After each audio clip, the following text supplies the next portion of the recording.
బండి కీ చేస్తావా?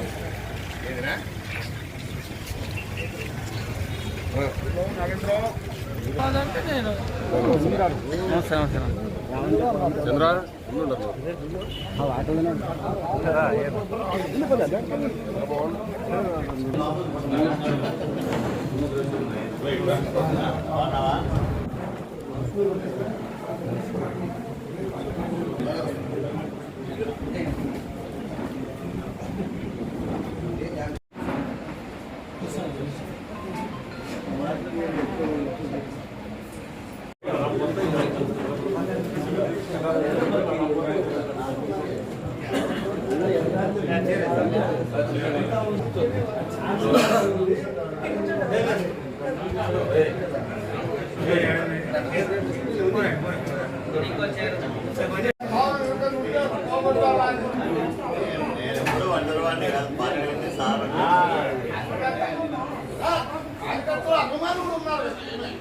అలా ఓ దశలో నిన్నే నేను అయితే కొద్దిగా ఇదైనా అప్పుడే స్పీచ్ అప్పుడే కావాలనుకున్నాను. కాకపోతే అంతమందిలో గౌరవం కాదని చెప్పి ఊరికేనా ఆయన మాట తీరదు, కరెక్ట్ కాదు అది.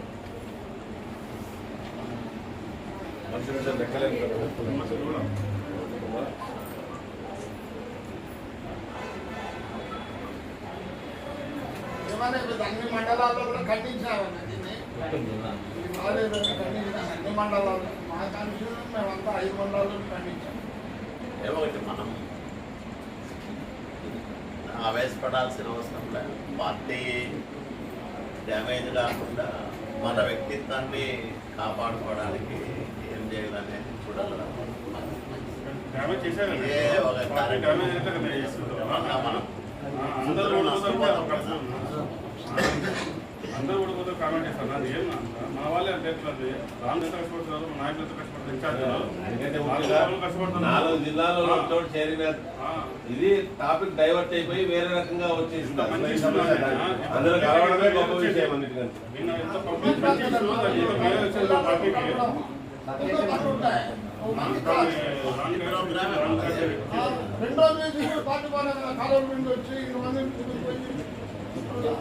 అన్నిటికంటే వేరే జిల్లాల నుంచి వచ్చిన నాయకులు కానీ ఎంతమంది లీడర్ల మధ్యన ఆయన మాట్లాడితే వీళ్ళకి ఎంత మాత్రం మర్యాద ఉంది, పార్టీ పైన ఎంత మాత్రం గౌరవం ఉంది అనేది కూడా వాళ్ళు ఆలోచన చేసుకుంటారు. జిల్లా జిల్లా మొత్తం ఆలోచన చేసే పరిస్థితి, ప్రతి కార్యకర్త కూడా ఆలోచన చేసే పరిస్థితికి వచ్చింది. మన సబ్జెక్ట్ పక్కదారి వాళ్ళని హైలైట్ చేసుకోవడానికి జరుగుతున్న కుట్రలు సంయమనంగా ఉండాల్సింది. Party with the frame work లో మనం పనిచేస్తున్నప్పుడు తప్ప కొన్ని రాళ్ళేస్తుంటారు, పూలేస్తుంటారు. కానీ సందర్భాలు దండిగుండా కదా. వేరే సార్ మీరంతా కలిసి అడగచ్చు కదా, కార్యకర్తల మీటింగ్ పెట్టన్నా అది ఇది అని చెప్పి. నిన్న మంచి సబ్జెక్టు, మొత్తం రాయలసీమ అందరికీ కాబట్టి సబ్జెక్టు దానిపైన మాట్లాడతాంటే నువ్వు ఒక్కరి భాషలో ఏంటంతో ఆలోచన చేసుకొని మీ అధికారులు కార్యకర్తలు చెప్తారంటే అదే కార్యకర్తల మీటింగ్ ఏమన్నా నాయకులు ఎంపీలు వచ్చే వాళ్ళకి పాప మురళి వాళ్ళందరికీ మీరు చీరలలో కూడా కూర్చోవాలన్నా స్టేట్ కార్యదర్శులకు కూడా వద్దులేండి. ఎందుకంటే బయట వాళ్ళని గౌరవిద్దాం. మనం మన వాళ్ళే కూర్చుంటే మళ్ళీ వాళ్ళు వచ్చి వెనకలు కూర్చోవడం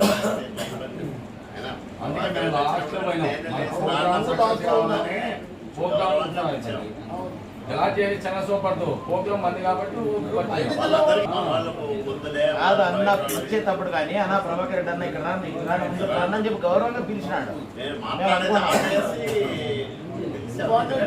గౌరవించుకోవాలనే తప్ప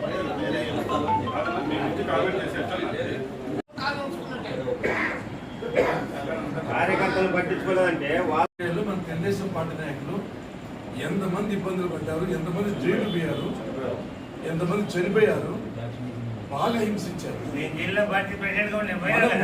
మనం ఎవరు చనిపోయినా, యాక్సిడెంట్ అయినా, ఇల్లు కాలిపోయినా, ఆసుపత్రిలో ఉన్నా 20 సంవత్సరాలు కుటుంబాలు మొదలుపెట్టి రాత్రి సేవ చేస్తున్నారు.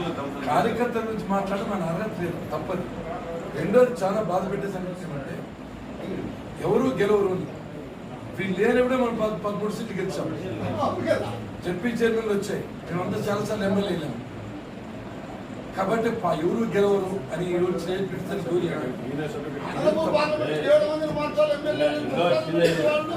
దాదాపు ఒక 20-30 వాటర్ ప్లాంట్లు ఇస్తే ఆ వర్కులు చేయడానికి కూడా నీ నియోజకవర్గం నీతో అభేదాలు వచ్చి ఆ వర్కులు కూడా నువ్వు కార్యకర్తలకు ఇవ్వకుండా నువ్వే చేసుకునేసి దాంట్లో ఏం చేసుకున్నావో ఎవరికి తెలుసు కానీ బోర్డు వేసుకోండి. చంద్రబాబు నాయుడు గారు కానీ, ఎంత అద్భుతమైన మీటింగ్, చంద్రబాబు నాయుడు ఫోటో కానీ, ఇందిరమ్మ ఫోటో కానీ. ఎంత అద్భుతమైన మీటింగ్, ఎంతమంది వచ్చారు, ఎంత సీరియస్ గా ఉంది, ప్రజలకు మంచి మెసేజ్ వేసాను, మంచి అమృతపాలన విషయం చెప్పేసి. వర్కులు ఎవరైనా చేసుకోండి సార్. 40 వాటర్ ప్లాంట్లు పెట్టింది ఎంపీ ఎక్కడే కానీ చంద్రబాబు నాయుడు సార్ గారు ఆయన ఎన్టీఆర్ ఫోటో పెట్టుకోరు, చంద్రబాబు నాయుడు ఫోటో పెట్టుకోరు, మచ్చ కండవ వేసుకోరు, పార్టీ అంతా ఏం చేస్తాను, చంద్రబాబు నాయుడు ఏం చేస్తాను. గాలి జిల్లాలో ఆయన రాకముందే స్థానిక సంస్థల ఎన్నికలు జరిగాయి, మున్సిపాలిటీలు గెలిచాము, జెడ్పీటీసీ గెలిచాము, తర్వాత 14 ఎంపీ ఎమ్మెల్యే అయినా 19 ఎందుకు గెలిచలేదు కాబట్టి అంతకంటే ముందు ఇంకోటి పార్టీ అనేది పార్టీ అనేది అధ్యక్షులు ఉన్నారు, జిల్లాల ఎమ్మెల్యేలు, ప్రజాప్రతినిధులు అందరూ ఉన్నారు. ఒక్కొక్క కుటుంబానికి 2-3 టికెట్ ఇప్పించారంతా పోయి ఆ రోజు ఇక్కడ ఇలా చేస్తున్నారు ఏదో ప్రస్తుతం మీకు ఎవరు కనిపించలేదు. ఈరోజు వాళ్ళంగా తప్పు పట్టాలి. పార్టీని చంద్రబాబు నాయుడు పట్టు 25 సంవత్సరాలు ఎట్లో మనము అప్పుడున్న పరిస్థితుల్లో చిన్న రాష్ట్రము, మన అవసరం ఉంది, మన పరిపాలన రావాలి ఈ రాష్ట్రాల్లో, చంద్రబాబు నాయుడు గారు అయితే కాపాడుతాడనేది రాజకీయ సమీకరణాల్లో భాగంగా రకరకాల ఈక్వేషన్లో మనం చర్చించుకోవాల్సి వచ్చింది.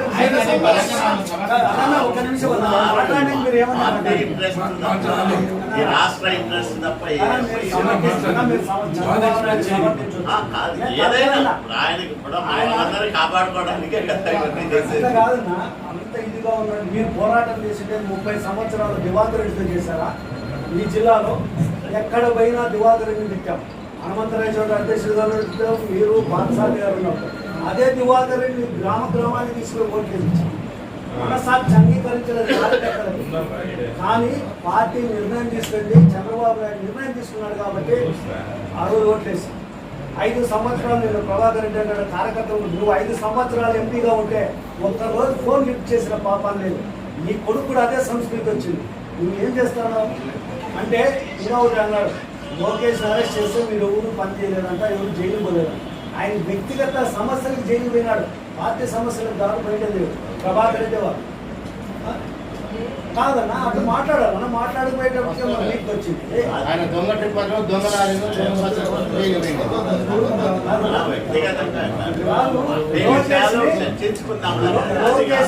లోకేష్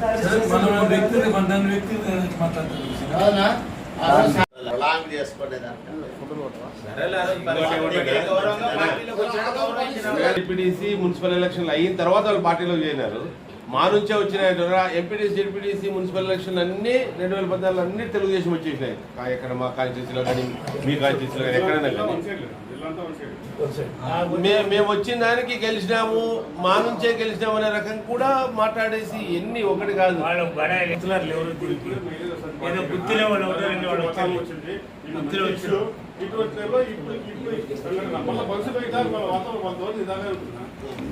తరిగిలో ఆయన పాప సాధు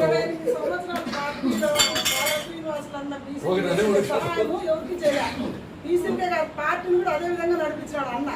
తర్వాత 2014లో అన్న ప్రభాకర్ చౌదరి అన్న కూడా బీసీలను దగ్గర తీసి అందరినీ కార్పొరేటర్ లేదని కూడా అన్న కారణమే. మేము ఎంపీకి ఎమ్మెల్యేకి ఇద్దరికి చేసినాం, కానీ మమ్మల్ని ఎంపీ వాళ్ళు పలకరించుండేది కూడా లేదు అప్పుడు. అయినా మేము 2 ఓట్లు ఇంటింటికి 2 ఓట్లు అడిగినాము, ఇద్దరికి పని చేసినాము.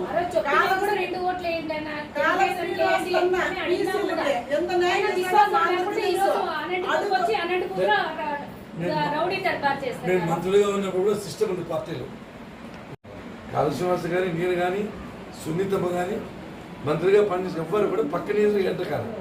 వీళ్ళు అన్ని నియోజకవర్గాలు ఎంటర్ అవుతుంది.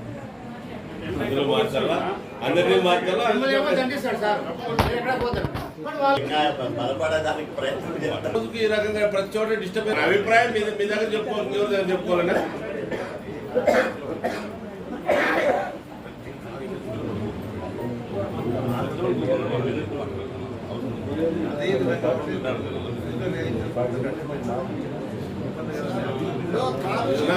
ఇంకోటి చిన్న ఇదినా నిన్న ఆయన స్టేట్మెంట్ ఇస్తూ ఇది ఆత్మస్థైర్యం దెబ్బతీసేకి ఇచ్చారేం లేదు. ఇప్పుడు ఎలక్షన్లు పెడితే అంత తెలుగుదేశం ఓడిపోతుందండి.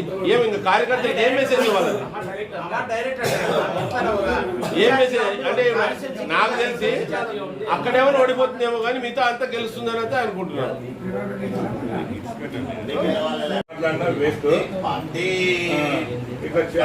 ఇబ్బందిలే కానీ ఇట్లాంటివి కొన్ని దురదృష్టకరమైన సంఘటనలు జరుగుతూ ఉంటాయి. కొత్త సమ్మేళనంతో ఎందుకంటే ఇప్పుడు అందరూ మీరు కానీ నేను కానీ లేకపోతే అందరము తెలుగుదేశం పార్టీలో పుట్టిన వాళ్ళము, తెలుగుదేశం పార్టీతో ఎదిగిన వాళ్ళం. చంద్రబాబు నాయుడు గారు ఆశీస్సులు లేకపోతే మనమంతా చట్టసభల్లోకి పోయే వాళ్ళమా లేకపోతే లీడర్లుగా ఎదిగే వాళ్ళమా?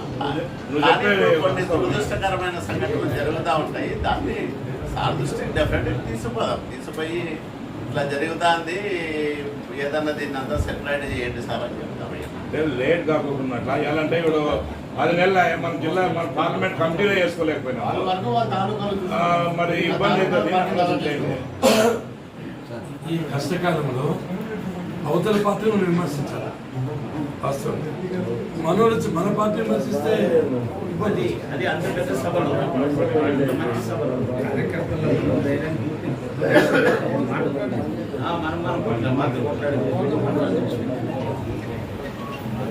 మేమంతా ఆయన ఒక్కడే ఉంటాడనే రకంగా ఆయన ఏదో స్టేట్మెంట్ ఇస్తే ఎంతమంది ఉన్నారో కలిసి వస్తారనే రకంగా అంతా కలిసి వచ్చినట్ల దీనంతా మీరు ఒకసారి దృష్టి పెట్టుకుని పైన కానీ ఇంత మీరు ఈ రకంగా నెక్స్ట్ జరుపుకోకుండా చూడమని చెప్పింది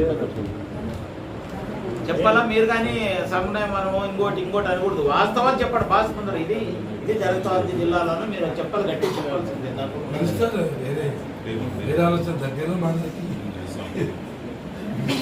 కాదు సార్, నిన్న మీరు అధ్యక్ష సలహా ఆదేశాల మేరకు కదా మీటింగ్ పెట్టింది.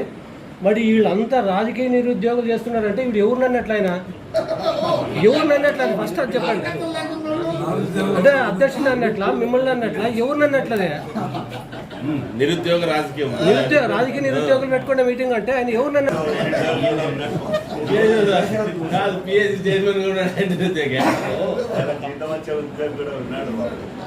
ఏదో మాట్లాడతాను ఇంకవన్నీ మనం అట్లా సార్. ఆ పొజిషన్ లో ఉండేవాళ్ళు మా సామాన్య కార్యకర్తలు కట్టుకోవాలి. ఒక మాట ఏదన్నా సరే, ఒక మాట పొరపాటు ఆయన మాట్లాడే ప్రతి మాట వివాదమేనే.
మేము కింద ఆ రోజు వేయకోకుండా మా నేతల మాట ఇంకో మాట మేము చెప్పినాం. మా వాళ్ళు కరాఖండిగా అవతల మా సామాజిక వర్గం నేతలు నిలబడినా కూడా వాళ్ళు కాదని ఈయన చెప్పిన వాటికి మేము మా వాళ్ళందరినీ బండ్లు పెట్టి తిప్పించేసాము.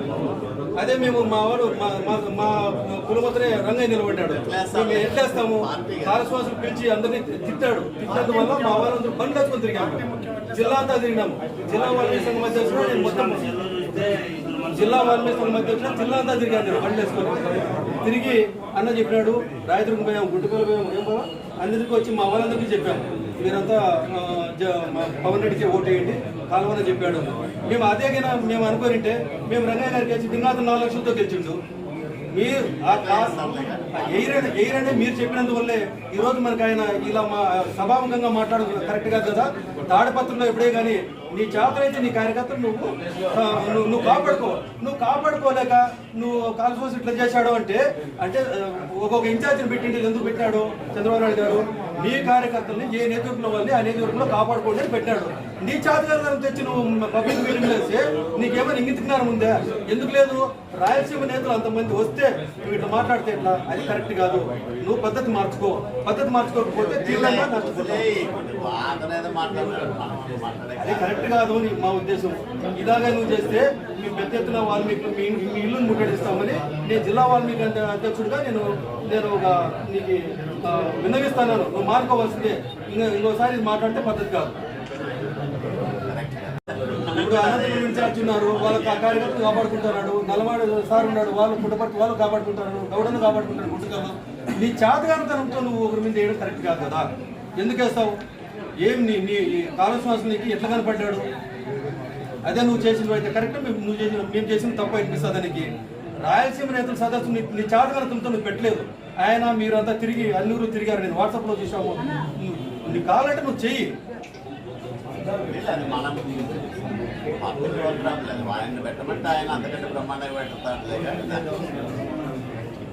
మొదటికి వచ్చినప్పటి నుంచి విమర్శలు, వాళ్ళు వచ్చినప్పటి వివాదాలే.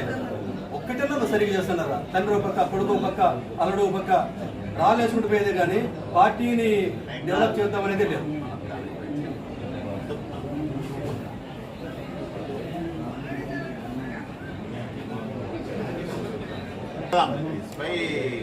మీరు తీసుకోలేకపోతే మేమే తాడిపత్రికి 100 వాహనాలు పోయి వల్లీలు ముట్టడిస్తాము. వచ్చి బహిరంగ క్షమాపణ అనంతపురంలో చెప్పాల్సిందే.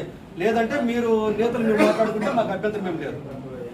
ఇలాంటి ఒకసారి పునరావృతం కాకూడదు. ఏం సార్ చెప్పండి సార్, మీరందరూ మాకు మద్దతు పలికినందుకు మాకు సంతోషమే. లేదంటే మాకు వల్లీలు ముట్టడిస్తాము. వాల్మీకి సంఘం తరఫున జిల్లాలో నుంచి పెద్ద ఎత్తున పోతాం వల్లూరికి. అతను వచ్చి మాట్లాడేది కాదు. అలాంటి వారికి మైకే వేయకూడదు. మీరు ఒకసారికి వాళ్ళు అసలు సమావేశాలకే పెంచకూడదు. మీరంతా చెప్పింటే ఆయన కొడుకు ఎంపీ ఇచ్చిండేది. మీరు చెప్పకపోతే ఆయనకి ఏమైనా ఊరు పట్టారా? మీరు చెప్పింటే ఒక ఎంపీ అయినాడు, అభ్యర్థి అయినాడు.